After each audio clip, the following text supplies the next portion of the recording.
Assalamualaikum warahmatullahi wabarakatuh. Salam bahagia buat kita semuanya. Perkenalkan, nama saya Abdul Qadir. Saya adalah salah seorang guru dari SMP Negeri 4 Bantan, calon guru penggerak angkatan 6 dari Kabupaten Bengkalis. Dalam video kali ini, saya ingin menyampaikan tugas aksi nyata modul 1.4 tentang budaya positif. Dalam aksi nyata ini, saya akan menjalankan dua hal. Yang pertama, mengimplementasikan konsep inti budaya positif di lingkungan kelas sesuai dengan yang sudah saya sampaikan pada rancangan aksi nyata di tahap koneksi antar materi modul 1.4 yang lalu, yaitu penyusunan keyakinan kelas yang sudah saya laksanakan bersama siswa kelas 7A SMP Negeri 4 Bantan. Yang kedua, membagikan pemahaman tentang budaya positif kepada rekan sejawat. Sesi berbagi ini saya lakukan sebanyak 2 kali, yaitu di tingkat sekolah dan di tingkat MGMP mata pelajaran Pendidikan Agama Islam tingkat SMP Kecamatan Bantan. Demikian saya sampaikan. Saya akhiri. Assalamualaikum warahmatullahi wabarakatuh. Syairku kalamkan, engkau pahlawan patut disebut, andalan negeri bumi bertua. Oh Tambusai, tuanku Tambusai. Assalamualaikum warahmatullahi wabarakatuh. Waalaikumsalam warahmatullahi wabarakatuh. Halo. Hai. Halo. Gimana kabarnya ini? Baik, sehat. Alhamdulillah. Malam ini. Hari ini kelas ujian yang sudah datang? Ada. Siapa? Uji Rabita. Pernah dia? Sakit atau demam, kita doakan mudah-mudahan Uci Rabita akan segera sembuh dan besok bisa kembali sekolah seperti biasa. Baiklah, marilah kita awali pertemuan kita pada hari ini dengan berdoa bersama-sama. Mudah-mudahan pertemuan kita hari ini berkah dan bernilai ibadah. Berdoa, mulai. Bismillahirrahmanirrahim. Rabbi zidna ilman warzuqna fahman walhamdulillahi rabbil alamin.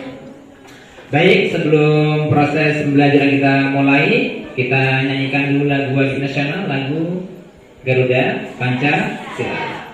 1, 2, 3. Garuda Pancasila, akulah pendukungmu, patriot proklamasi, sedia berkorban untukmu. Pancasila dasar negara, rakyat adil makmur sentosa, pribadi bangsaku. Ayo maju, maju, ayo maju, maju, ayo maju, maju. Ya, terima kasih. Anak-anak Bapak yang Bapak sayangi, beberapa hari ini Bapak melihat bahwa kedisiplinan di kelas 7A sudah mulai kendor, ya. Masih ada siswa yang terlambat datang ke sekolah, kemudian ada siswa yang kurang disiplin, mungkin bajunya tidak rapi, dasinya tidak rapi. Oleh karena itu, Bapak hari ini ingin mengajak kalian untuk membuat sebuah peraturan kelas atau kesepakatan kelas yang juga disebut dengan keyakinan kelas. Jadi kamu akan Bapak berikan kebebasan untuk membuat kesepakatan kelas sesuai dengan keinginan kamu sendiri. Jadi tidak bawa paksa, tidak dipaksa oleh wali kelas, oleh guru. Ya, nanti kalian buat sendiri, kemudian nanti kamu tampalkan di depan, di papan tulis. Nanti kita rangkumkan, kemudian kita ketik ulang dan kita tampal di kelas menjadi sebuah kesepakatan kelas ditandatangani oleh seluruh siswa kelas 7A. Siap? Nah, oke. Akan Bapak bagikan kertas sticky note-nya bersama dengan pena ya. Kita lihat ada kelompok warna kuning ya.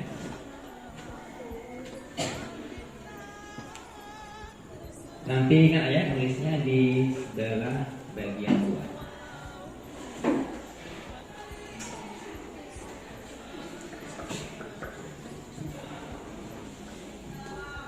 Nanti bisa penanya bergantian. Kemudian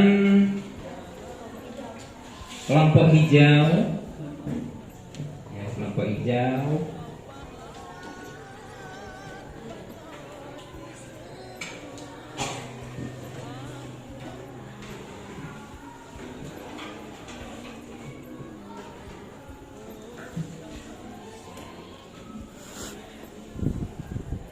Kelompok biru,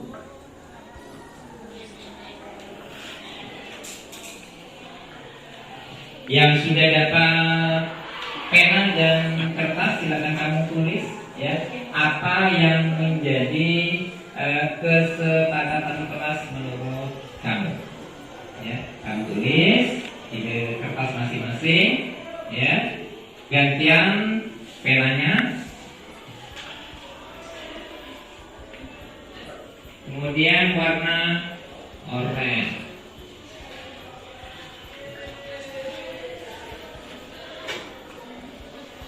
Cara pergantiannya.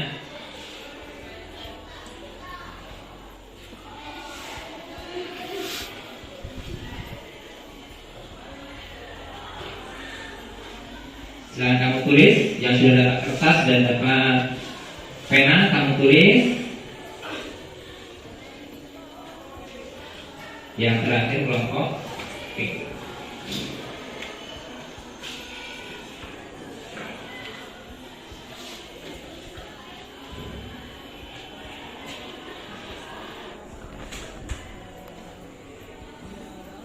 Oke, masing-masing kalian tulis apa yang jadi kesepakatan kelas kamu ya. Tidak perlu panjang-panjang, kamu tulis pendek, ringkas, dan padat. Kemudian setelah kamu tulis, silakan kamu tampal di depan. Ayo, yang sudah siap boleh menampalkannya di depan.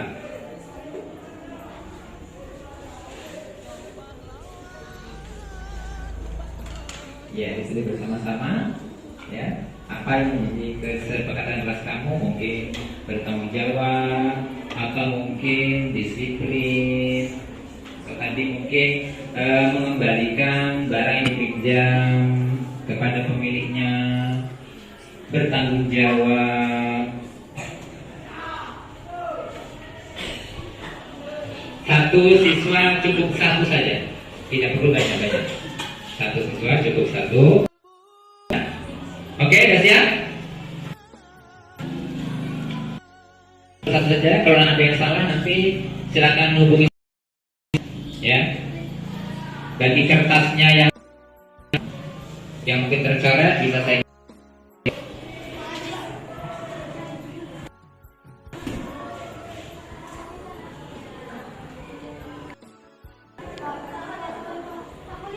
Nah, ini jumlahnya kertasnya. Makanya tadi tulis singkat padat. Tidak perlu kamu tulis panjang lebar.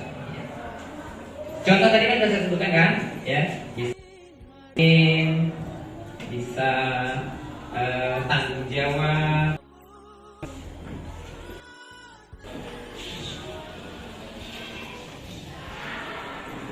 Tanggung jawab, disiplin, saling hargai, saling hormati. Oke, sudah siap? Kalau sudah di depan, ya, kamu tampal di depan dengan posisi baris.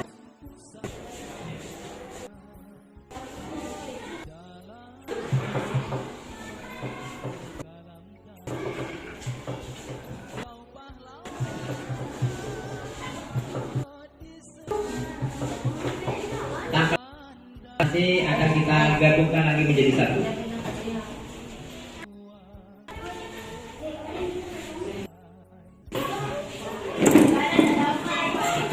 Kenapa? Tak baca aja.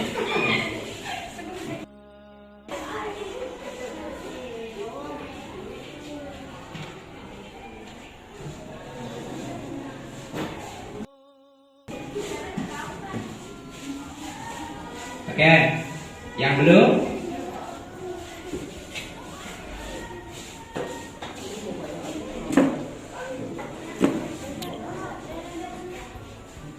Baru ada 10 siswa, ya.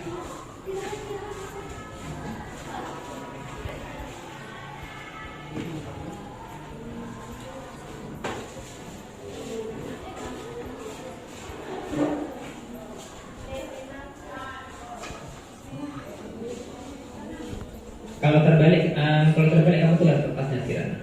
Ya. Nulisnya di sebelah luar supaya kamu bisa menempelkannya.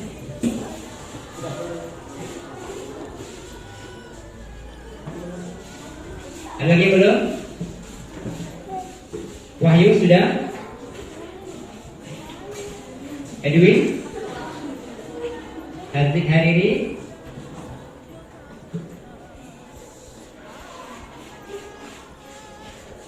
Boleh sama, ya, boleh sama antara satu sama lain. Nanti kita gabung jadi satu.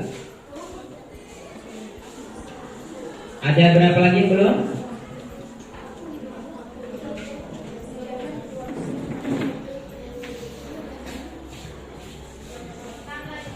Enam lagi. Siapa yang belum nih? Wahyudi.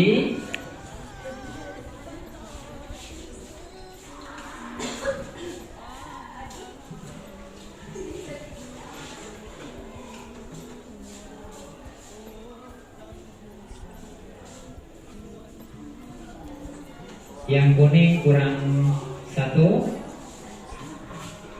Orange sudah ya.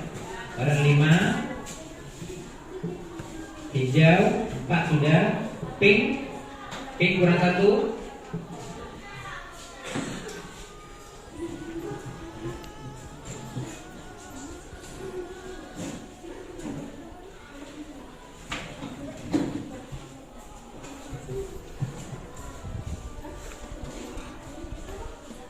Sudah semua?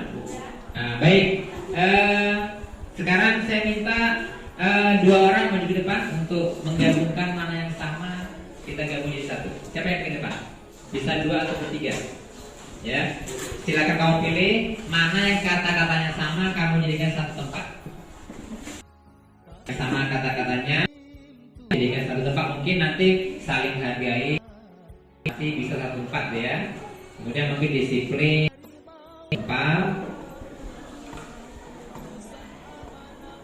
Ya, silakan kamu pilih mana yang sama, kamu di satu tempat.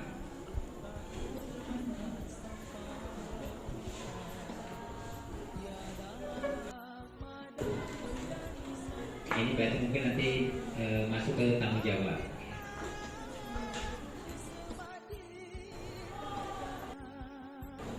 Ya, ini bisa nih satu.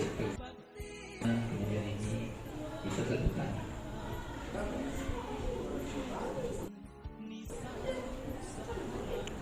Saling bisa masuk ya. Saling menghormati bisa masuk di sini.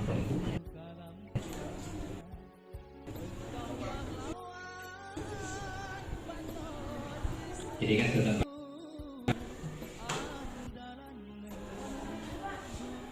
apa itu? Saling menghormati. Ya. Maksudnya tuh apanya satu gitu loh nanti. Iya. Atas. Nanti supaya memudahkan kita apa itu? Berarti itu saling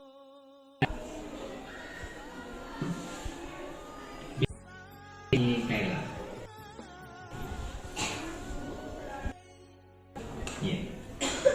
Ini berarti bisa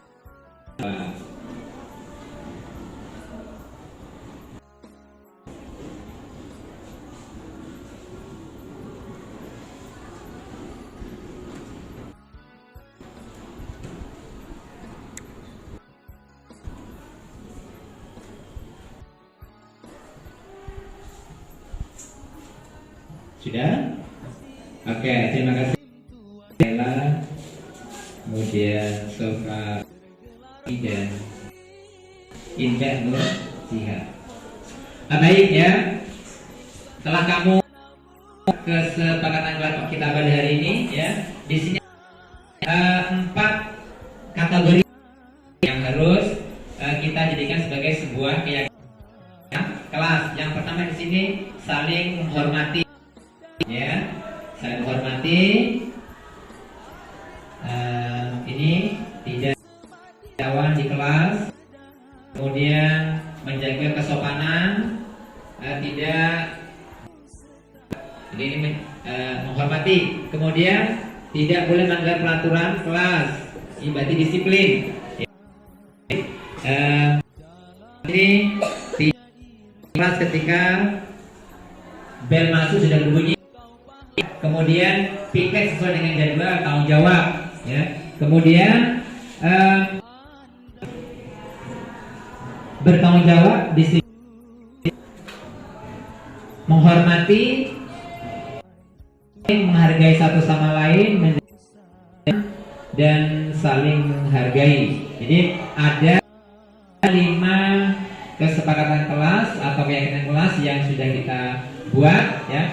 Nanti akan dapat kesimpulan tampal di kartu, ya. Kemudian tanda tangani sama-sama menjadi sebuah keyakinan atau kesepakatan kelas. Mudah-mudahan dengan buat ini tes pembelajaran di kelas 7A dengan lancar, menyenangkan.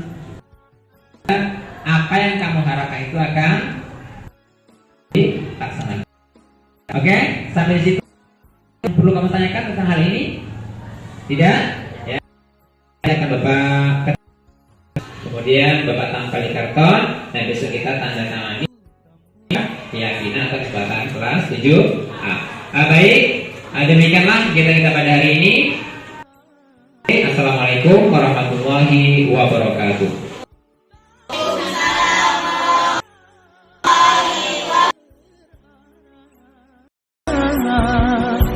Tak bintang tersebar di dada.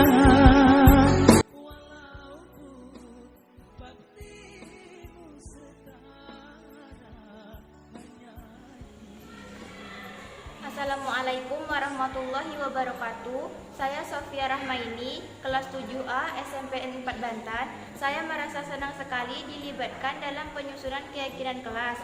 Dengan penyusunan keyakinan kelas seperti ini, siswa dilibatkan langsung, sehingga kami tidak merasa terpaksa untuk melaksanakannya.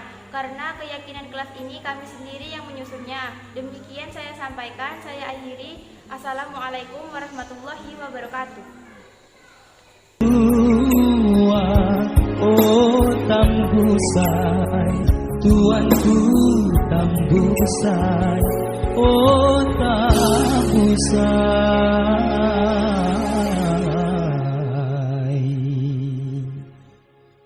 oh tambusai.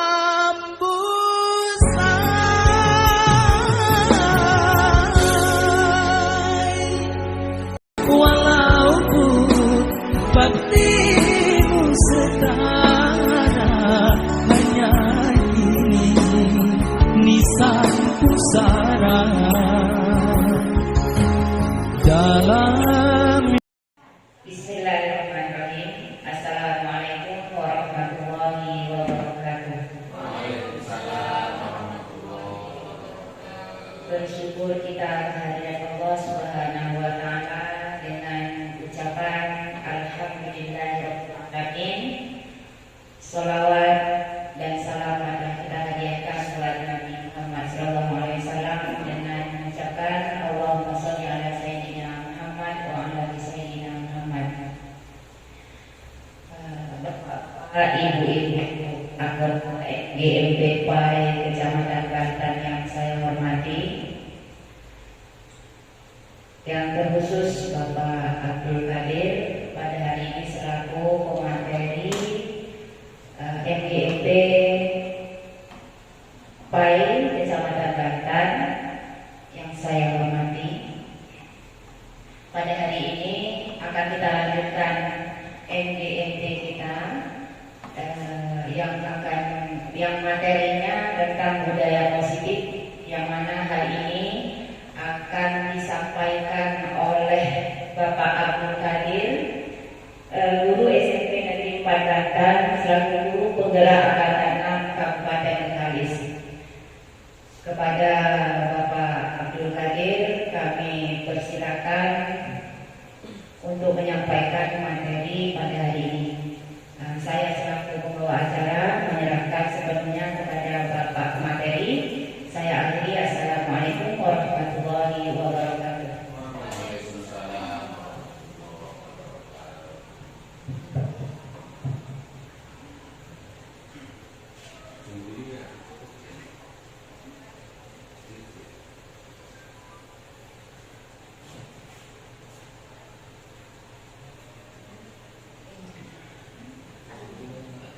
Assalamualaikum warahmatullahi wabarakatuh. Yang saya hormati Ibu Ketua MGMP Mata Pelajaran Pendidikan Agama Islam Kecamatan Banten. Yang saya hormati Bapak Ibu Guru Mata Pelajaran Pendidikan Agama Islam tingkat SMP Kecamatan Banten. Terima kasih atas waktu yang telah diberikan kepada saya pada kesempatan kali ini. Pada pagi ini saya akan menyampaikan materi tentang budaya positif terkait 5 posisi kontrol guru. Jadi sebelum kita masuk ke materi, ini saya sampaikan bahwa ini merupakan tugas aksi nyata modul 1.4 terkait dengan materi budaya positif di pendidikan guru penggerak Angkatan 6 Kabupaten Bengkalis yang sudah saya jalani selama lebih kurang 2 bulan. Jadi kemarin saya dan Ibu Ina Supriyanti mewakili guru PAI Kecamatan Banten untuk ikut seleksi dalam seleksi calon guru penggerak Angkatan 6. Alhamdulillah dalam seleksi tersebut saya telah dinyatakan lulus di seleksi tahap 1 dan tahap 2 dan sekarang sedang mengikuti pendidikan yang insya Allah akan berjalan sampai bulan Mei 2023 nanti. Jadi saya mohon doa kita semua, mudah-mudahan saya akan dapat mengikuti kegiatan ini sampai finish nanti sehingga bisa menceraikan huruf C dan huruf G.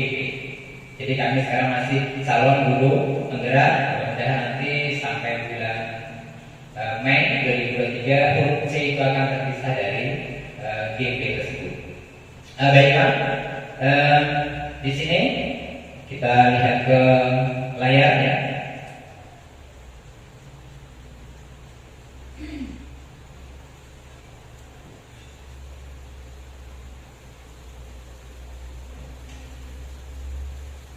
Saya bersama 8 orang guru dari Kecamatan Banten yang telah lulus di seleksi tahap 1 tahap 2 yang di sana tertera calon guru penggerak dari Kecamatan Banten ada Pak Rudi Susianto SD, guru ekonomi dari SMA Negeri 3 Banten, kemudian Ibu Ina Supriyanti dan saya sendiri guru PAI dari SMP 4 Banten, kemudian Bapak Satuan Ardi SPD guru kelas di SD 27 Banten, kemudian Bapak Azwadi SPD guru kelas SD Negeri 31 Banten, kemudian Bapak Syahrul Sofar SPD guru penjas di SD Negeri 14 Banten, kemudian ada Ibu Ainul Fitri SPD guru bahasa Inggris dari SMP Negeri 6 Banten, Ibu Ariyanti SPD guru TK Pembina Banten. Jadi selain 8 orang itu kami didampingi oleh pengajar praktik yakni Bapak Ferry Antiani SPDI guru SD Negeri 7 Banten dan Ibu Yandriani SPD guru SMA 1 Banten.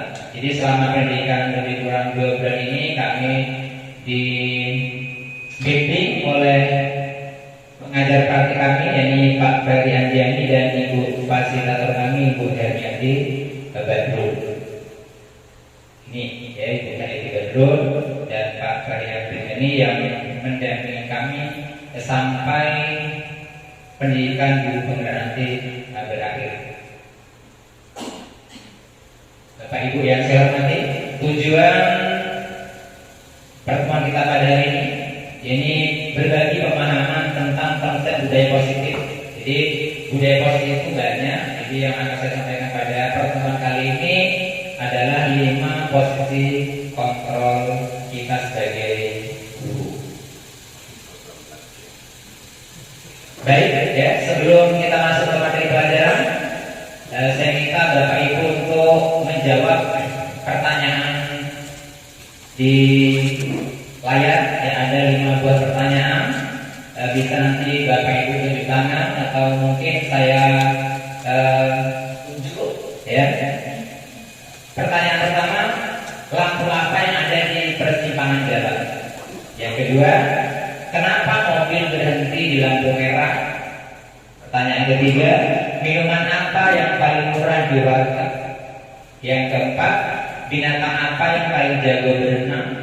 Yang kelima, jika seekor kuda menghadap ke barat, ekornya menghadap mana? Jadi pertanyaannya sekedar untuk menguji konsentrasi kita untuk menerima materi budaya positif kita pada pagi ini. Silakan Bapak Ibu cermati pertanyaannya dan Bapak Ibu jawab. Bisa Bapak Ibu cuci tangan atau mungkin saya tunjuk. Ada mungkin yang ingin mencoba? Soal nomor 1, lampu apa yang ada di persimpangan jalan yang pernah Bapak dan Ibu temui? Ya, Ibu Farida. Yaitu lampu merah, hijau, dan kuning. Lampu merah, hijau, dan kuning. Baik, selain Ibu Farida, ada? Lampu lalu lintas. Rambu-rambu lalu lintas. Terima kasih Bu Hidayah. Langsung pertanyaan kedua ya. Ya, nanti kita akan cek jawabannya. Pertanyaan kedua, kenapa mobil berhenti di lampu merah? Kira-kira apa yang menyebab mobil itu berhenti di lampu merah? Ada tulisan stop. Ada tulisan stop di dekat lampu merah. Iya, terima kasih Bu Farida. Mungkin Bu Neri, mengapa kok dia berhenti di lampu merah? Karena lampu merah menandakan ada yang jalur lain untuk mobil. Iya, lampu merah itu sebagai tanda harus ada kendaraan yang berhenti karena di jalur lain ada kendaraan yang akan melaju.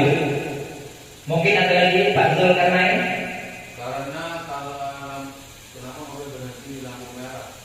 Karena memang tanda harus berhenti. Iya, karena tanda lampu merah itu tanda kita harus berhenti. Ya, terima kasih.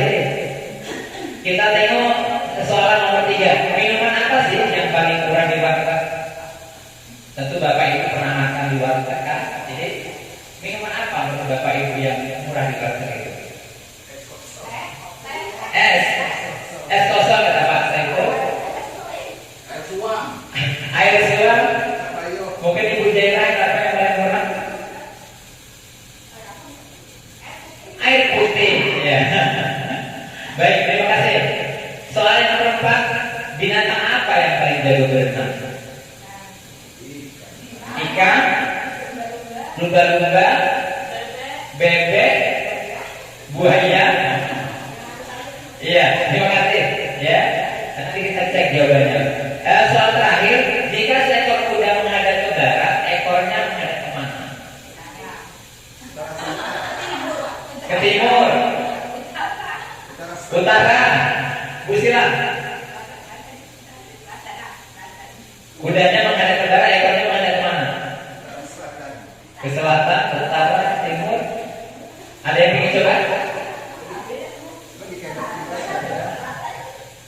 Oke, ya. Itu hanya sekedar menguji konsentrasi kita saja. Kita cek jawabannya. Bapak Ibu sudah memberikan jawaban, ya. Benar atau salah? Kita cek jawabannya. Yang pertama, lampu merah, hijau, dan kuning. Betul variasi betul. Ada lampu merah, ada lampu hijau, lampu kuning. Soal kedua tadi, mengapa mobil itu berhenti di lampu merah? Ya karena direm kan? Ya kalau tak direm dia tidak berhenti. Walaupun lampunya merah menyala, kalau pengemudinya tidak mengerem mobil tidak akan berhenti. Kemudian air yang paling murah di warteg tadi kata Ibu Jera air putih, betul. Ya, air putih. Kemudian binatang apa yang jago berenang tadi? Bebek. Ya, kalau ikan, buaya, lumba-lumba itu tidak berenang karena dia sudah memang hidupnya di lingkungan air itu. Ya. Kemudian kuda menghadap ke barat, ekornya menghadap ke mana? Ke bawah. Tidak ada ekor kuda dia menghadap sana, ekornya menghadap ke timur atau ke selatan atau ke utara, ya. Ya, itu hanya sekedar intermezzo saja. Baik Bapak Ibu, sekarang kita masuk ke budaya positif. Bapak dan Ibu bisa mengamati di lingkungan sekolah kita, ya. Bagaimana murid saling berinteraksi, kemudian bagaimana guru dan pegawai saling bertutur sapa, ya, bagaimana guru dan pegawai menegur murid, bagaimana guru menyelesaikan konflik antar murid dan lain sebagainya. Secara tidak langsung itu merupakan budaya yang berkembang di sekolah kita. Jadi budaya positif itu sebetulnya sudah ada di sekolah kita, cuma pengembangannya mungkin juga peningkatannya yang akan kita lakukan. Budaya positif itu merupakan perwujudan dari nilai-nilai yang diterapkan di sekolah.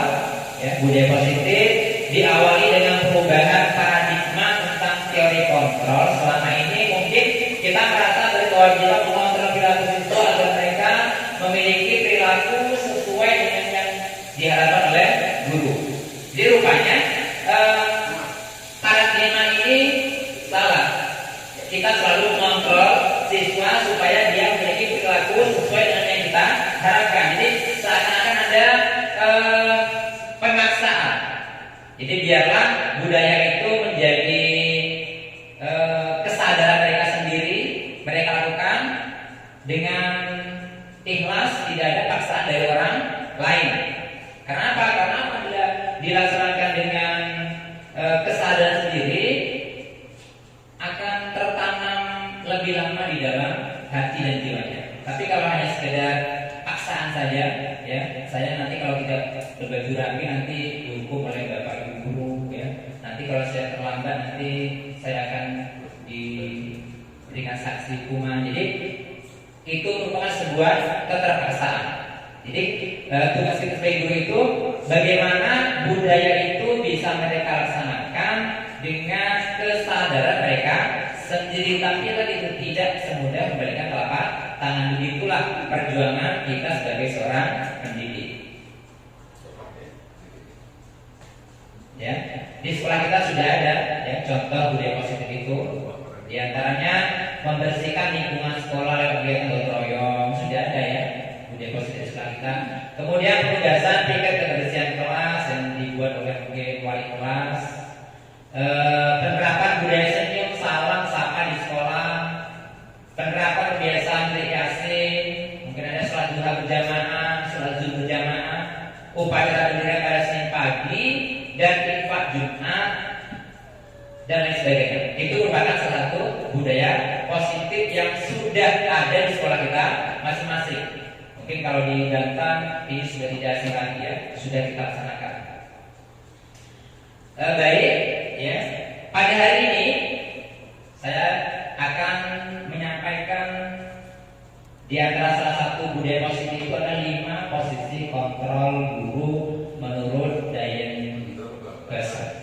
Jadi kita sebagai guru punya 5 posisi kontrol. Nanti akan kita lihat satu persatu. Nanti bisa kita telaah posisi apa sih sebetulnya lebih bagus di antara yang 5 itu. Jadi ada posisi kontrol sebagai penghukum, ada posisi kontrol sebagai membuat merasa bersalah, ada posisi kontrol sebagai teman, ada posisi kontrol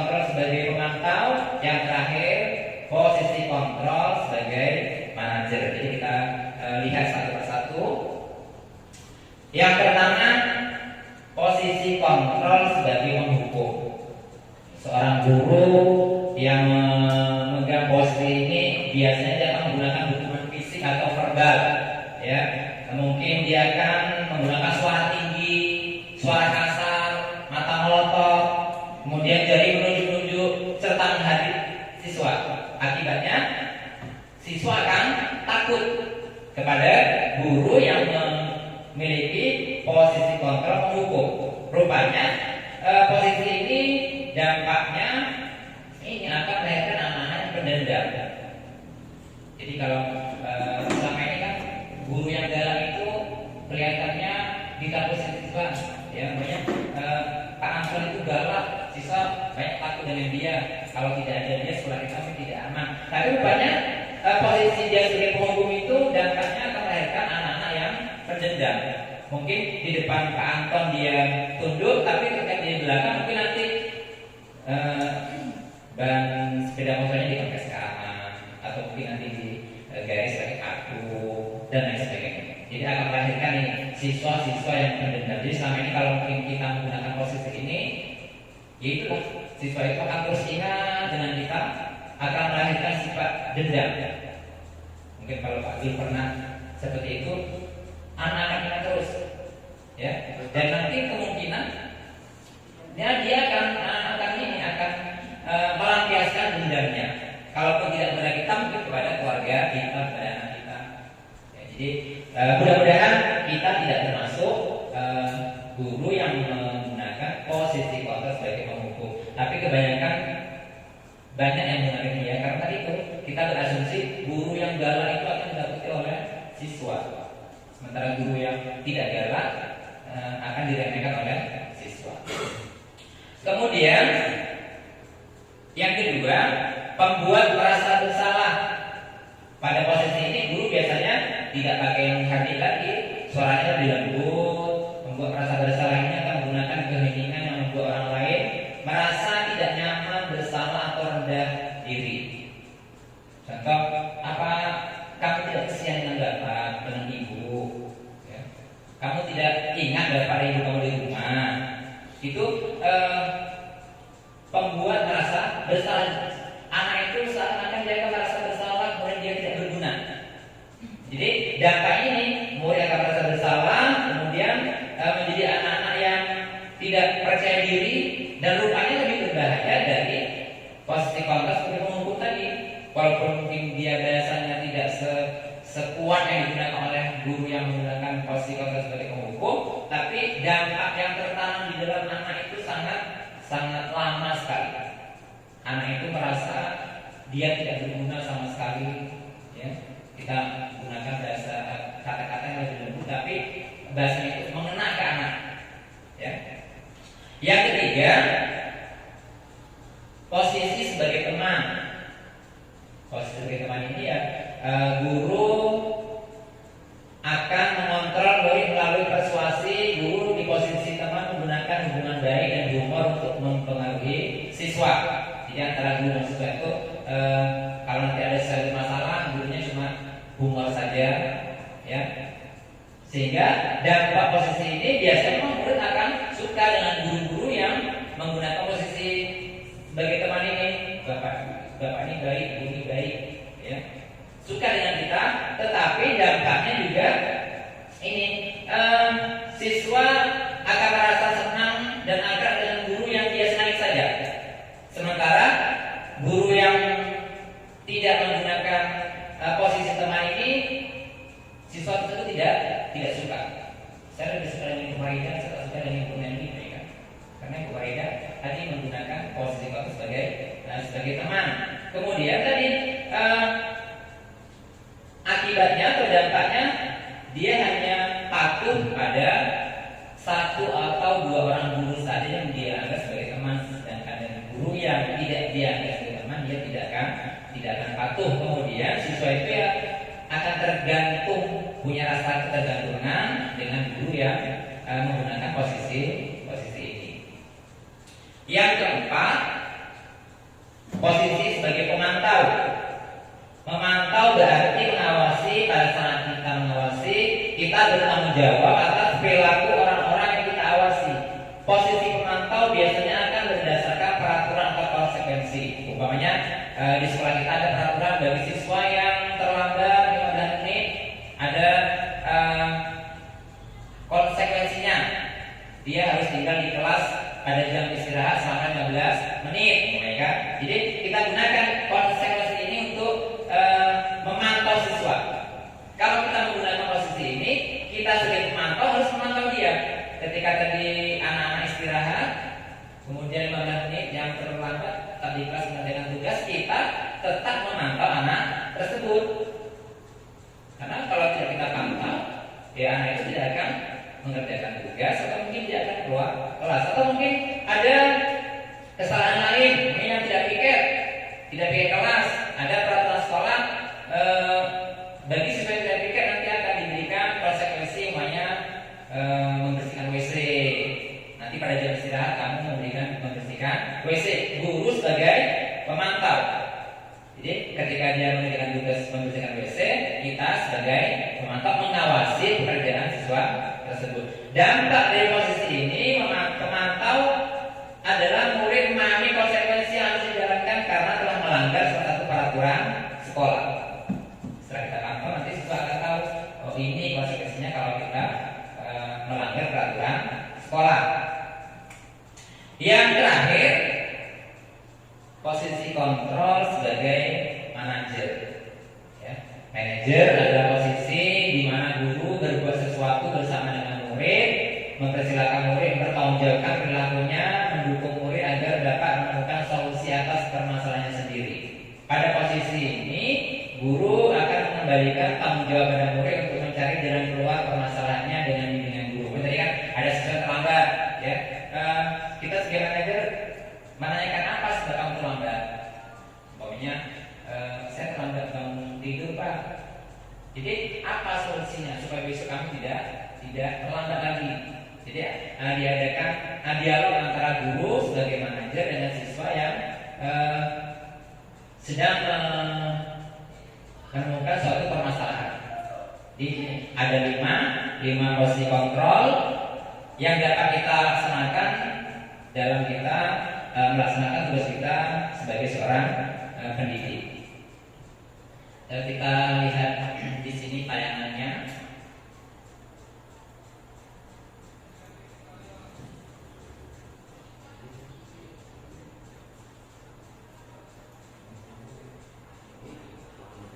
Posisi pembuat masalah bersalah. 3. Posisi teman. 4. Posisi pemantau atau monitor. Dan 5. Posisi manajer. Untuk lebih memahami kelima posisi tersebut, mari kita saksikan kasus Nael yang terlambat hadir 20 menit di sekolah dan melihat bagaimana kelima posisi kontrol dalam menghadapi masalah tersebut.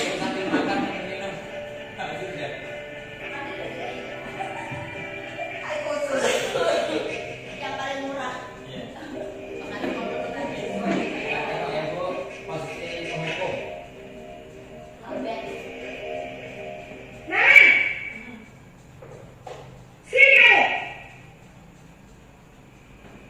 Selamat pagi, Bu.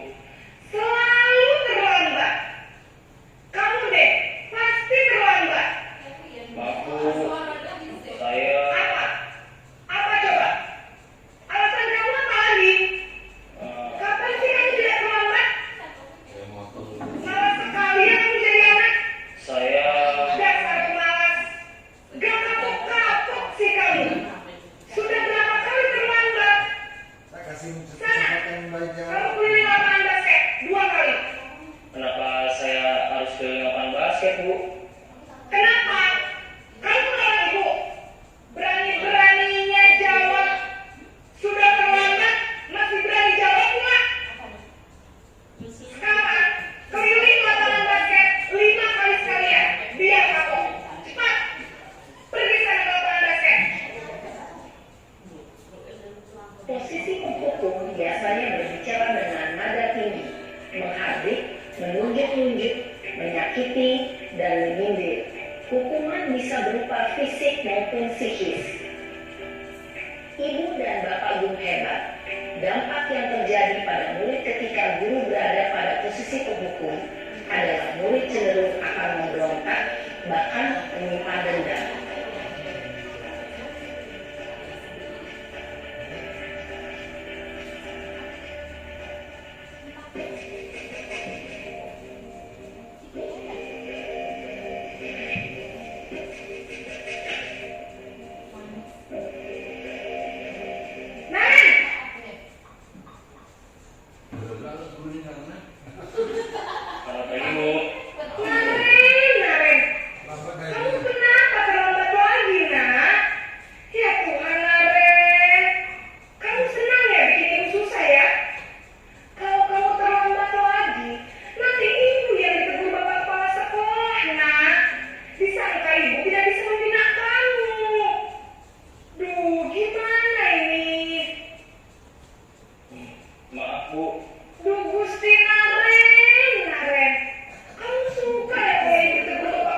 ya Bu, maaf sekali.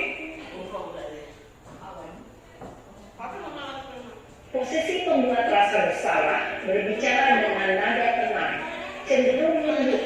Namun kata-kata yang diutarakan membuat murid merasa menjadi orang yang gagal, memandang buruk dirinya sendiri, merasa tidak berharga, dan tidak sanggup membahagiakan orang lain. Ketika guru mengambil posisi pembuat rasa bersalah, murid akan menganggap dirinya yang bersalah dan ia akan menyimpan emosi negatif tersebut di dalam dirinya.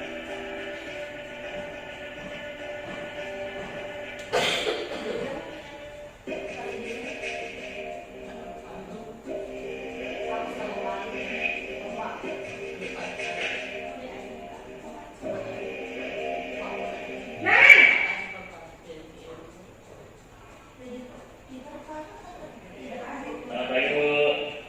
Wah, sudah jam berapa ini, Nak? Terlambat lagi ya, sayang. Iya Bu, habis ibu saya lupa membangunkan saya Bu. Kamu malah menyalahkan ibu kamu. Kamu bukan anak yang paling kencang. Kok terlambat sih? Iya Bu, saya memang sempat bangun tadi. Jadi biarpun saya lari kencang, tetap gak kesenjak Bu. Ya sudah sana. Nanti lain kali larinya lebih kencang lagi ya. Biar gak terlambat lagi. Bikin senang ibu. Demi ibu. Bisa kan? Bisa lah Bu. Ya sudah sana masuk kelas. Ibu beresin urusan absen kamu. Kamu ini ada-ada saja.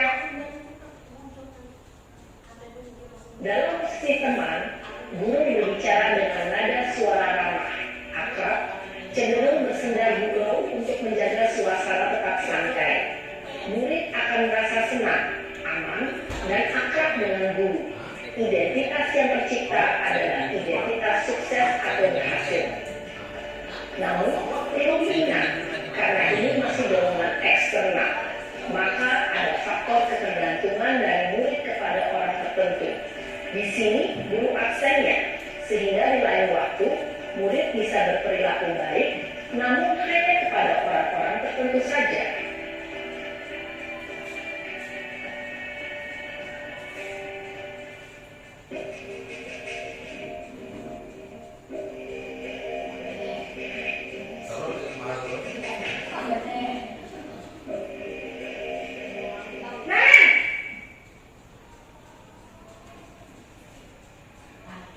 Selamat pagi Bu.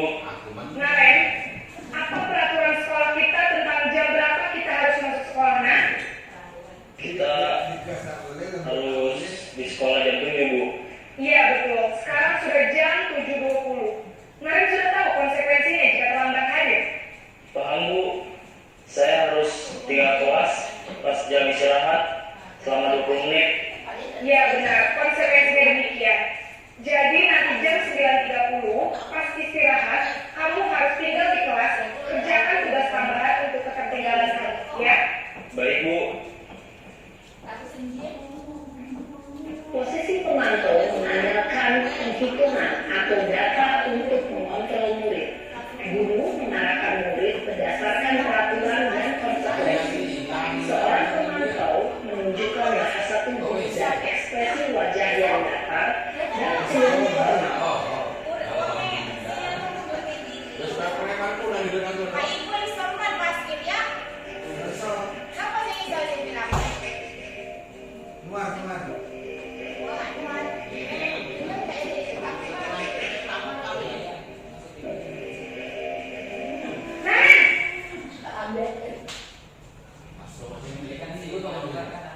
Selamat pagi Bu. Selamat pagi, Naren. Maaf Bu, saya terlambat. Iya, sekolah masuknya jam 7, sekarang sudah jam 7.20. Jadi sekarang bagaimana ya, Naren? Maaf Bu, saya lupa salam saya semalam. Baiklah, menurut kamu, keyakinan sekolah yang mana yang perlu kamu tingkatkan? Menghargai diri sendiri dan orang lain mungkin ya Bu. Setuju. Jadi, apakah Naren meyakini prinsip saling menghormati tersebut? Iya Bu, saya meyakininya. Apakah Naren bersedia memperbaiki masalah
murid yang positif, yaitu murid yang mandiri, bertanggung jawab, dan dapat memecahkan masalah.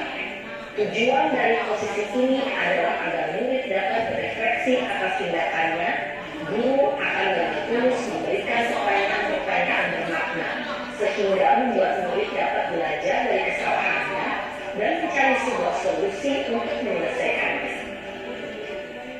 Ibu dan Bapak guru hebat, setelah mengamati adegan kelima posisi kontrol tadi, kira-kira posisi mana yang paling ideal? Posisi mana yang dapat menunjang motivasi prinsip murid? Ya, tentu posisi manajer. Posisi ini memang posisi ideal yang ingin dituju setiap pendidik. Pada posisi inilah, guru dapat menerapkan disiplin positif dan berpihak pada murid, yang memerdekakan murid. Perjalanan seorang pendidik tentunya tidak mudah untuk sampai pada posisi seorang manajer. Namun, tujuan kita pasti, yaitu menciptakan murid-murid yang mandiri, merdeka, dan bertanggung jawab. Semoga penyelenggaraan 5 posisi kontrol yang telah diperlihatkan ini dapat menjadi ajang refleksi bagi kita semua. Demikian ya Bapak Ibu. Itulah tadi 5 posisi kontrol guru dalam menghadapi siswa. Jadi ada sebagai penghukum, kemudian sebagai pembuat rasa bersalah, kemudian posisi teman, kemudian posisi pemantau, yang terakhir sebagai posisi manajer. Jadi kalau bisa ya kita sebagai guru menggunakan posisi manajer dalam menghadapi kasus-kasus siswa. Kalaupun kita tidak bisa menggunakan posisi manajer, paling tidak kita menggunakan posisi pemantau. Silakan Pak. Tapi posisi TV, dan apa yang disampaikan itu dengan faktanya berbeda. Iya.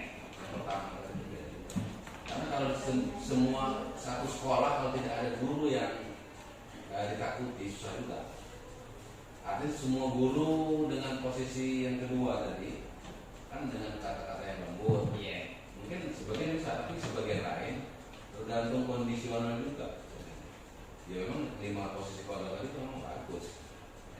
Gini Pak Zulkarnain, 5 posisi tadi itu posisi yang harus kita gunakan itu paling tidak kita menggunakan 2 posisi, yaitu posisi sebagai pemantau dan posisi sebagai manajer.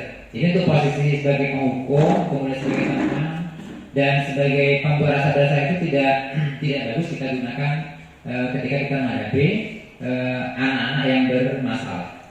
Memang tadi guru yang galak itu akan ditakuti oleh siswa, tapi akan menanamkan nilai dendam di hati mereka. Jadi kita sebagai guru seharusnya tidak harus galak-galakan, ya.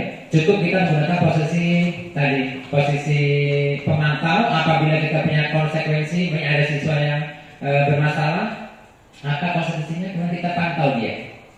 Kita pantau, kemudian kita menggunakan posisi manajer. Kita tawarkan kepada mereka, kalau seandainya mereka terlambat, apa kira-kira solusi yang akan kita gunakan untuk menyelesaikan masalah ini. Kita adakan dialog antara guru dan siswa. Memang selama ini tadi kalau tidak ada guru yang galak, maka di sekolah itu tidak ada guru yang ditakuti. Cuma tadi itu akan menanamkan nilai-nilai dendam di hati anak kepada guru yang menggunakan posisi kontrol sebagai penghukum. Ya, terima kasih Pak Zul. Jadi cukup sekian Pak ya materi kita pada hari ini tentang budaya positif, 5 posisi kontrol guru. Apabila ada kesalahan dalam penyampaian, saya mohon maaf. Saya akhiri. Assalamualaikum warahmatullahi wabarakatuh.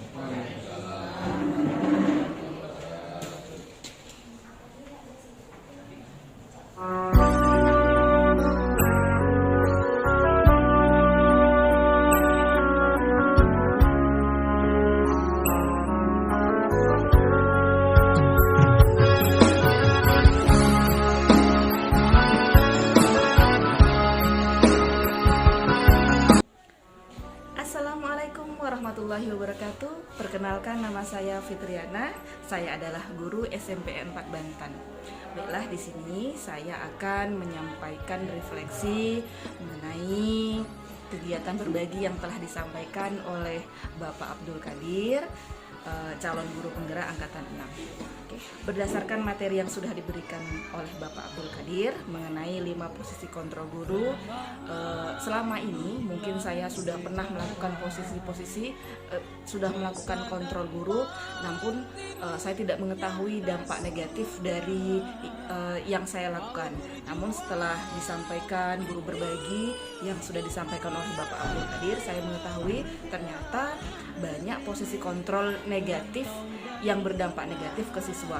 Setelah mendapat ilmu yang diberikan Bapak Abdul Qadir, saya mengetahui ternyata ada posisi kontrol guru yang baik yang dapat kita terapkan ke siswa. Di antaranya adalah posisi manajer, di mana posisi manajer ini siswa bisa menyelesaikan masalah sesuai dengan kesalahan yang ia perbuat. Dia bisa memperbaiki kesalahannya. Dengan itu guru tidak harus berperan sebagai penghukum dan juga pemberi rasa bersalah kepada siswa. Oke, baiklah, mengenai apa yang sudah disampaikan Pak Qadir kemarin, saya merasa sangat senang dan ini memberikan motivasi kepada saya agar bisa mendidik siswa agar lebih baik lagi. Demikianlah penyampaian dari saya. Kalau ada kesalahan dari kata saya mohon maaf. Akhirul kalam, wabillahi taufiq wal hidayah. Wassalamualaikum warahmatullahi wabarakatuh. Disebut andalan